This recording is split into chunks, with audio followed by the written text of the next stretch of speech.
Okay guys, mabuhay maligayang pagbabalik sa aking YouTube channel. Siyempre, hindi ko pwedeng palampasin ang ganap na ito ni Catherine Bernardo sa Shine Kapamilya, the ABS-CBN Christmas Special 2024. Kasi naman pasabog kung pasabog talaga. Actually, si Catherine ngayon laging maraming pasabog.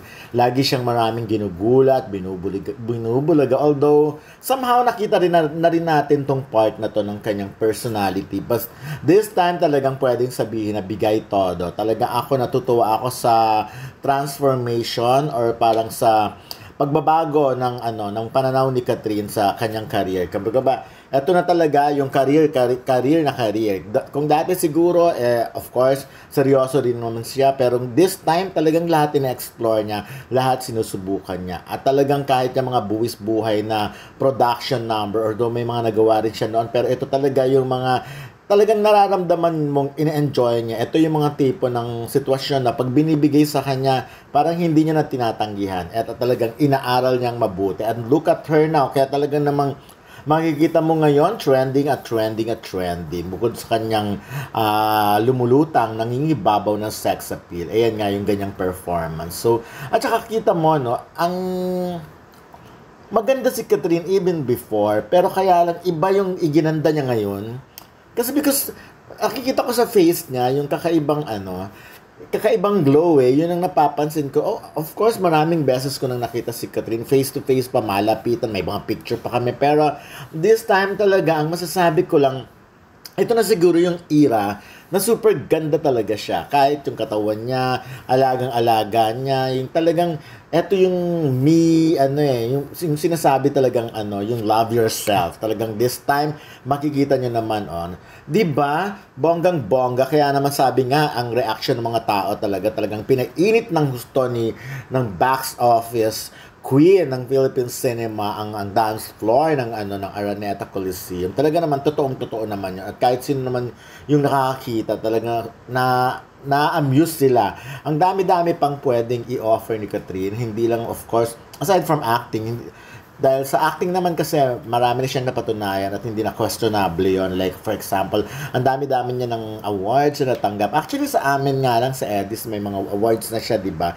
Nanalo na siyang Best Actress. But anyways, ito talaga yung patunay lang talaga na talagang Queen Cat ang bagay sa kanyang tawagin. So sabi nga ng mga netizens, sabi nga ng mga fans, iba na talaga si Catherine Bernardo ngayon kahit na sobrang busy sa kanyang trabaho, pero may time pa talaga sa ganyan at nakikita mo naman talagang ini-enjoy niya, kaya lalong dumadami ang nagmasabi, kaya lalo naming minamahal si Catherine at nagiging proud kami sa kanya kasi eto na yung era na talagang sobra-sobra ang pagkaseryoso niya sa kanyang career. Although seryoso na siya before, but this time talagang binibigay pa niya 100% ang pagiging seryoso at nakikita niya naman na talagang walang duda. So, eto na nga, ang dami ng term kay Catherine, box office queen, phenomenal queen, at kung ano-ano pa. So, I hope,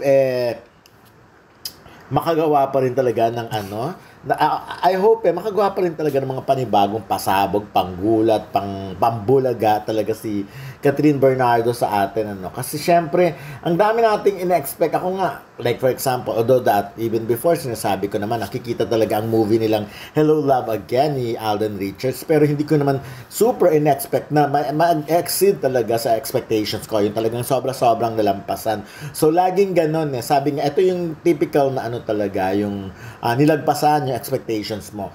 Nating lahat. Kaya nga, mas lalo tayong ang tawag doon, yung lalo tayong na-challenge na kaya, lalo tayong nag-aabang sa ano pa ba ang mga pwedeng gawin ni Catherine na talagang ikabugulat nating lahat. This time kasi, halos talagang unti-unti pinapakita talaga niya na it's mature Catherine Bernardo na ito. At ang dami-daming artista na pwede niya talagang yung mga naging peg niya, yung mga artista noon, yung mga superstar din nung araw, yun ang like sila Vilma Santos, yung mga ganyan, Maricel Soriano, mga ganong era lang nagagawa. Like yan, mga nagsasaya. Of course, yung singing kasi medyo hindi ng forte ni Catherine, pero carry pa rin naman. Pero sa dancing, sa acting, talagang ayan, kabog kung kabog. Sabi nga, at eto bukod sa mga title, the box office queen, may mga title na rin sa kanya. Ang tawag na rin sa kanya ngayon ay yung mga billionaire superstar. Yan, nakakaloka, diba? So, my queen. At kung ano-ano pa, nakakatawa, no? So, gustong-gusto ko yung gustong-gusto ko yung pag tinatawag siyang billionaire queen. Because totoo naman, di ba?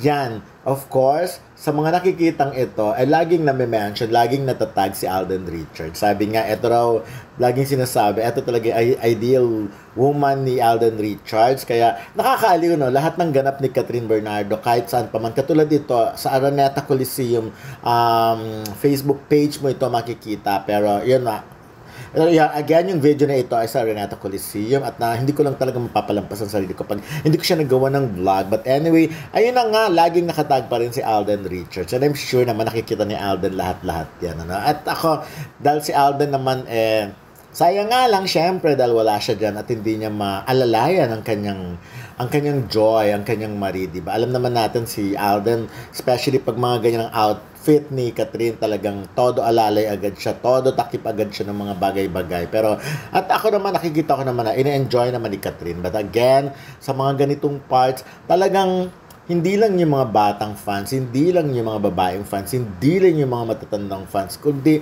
pati mga teenager na boys, pati mga boys talaga, nahakot na rin ni Catherine. Nakita niyo naman ang sex appeal niya ngayon. Mas lutang na lutang. Lalo siyang gumaganda at sumisip.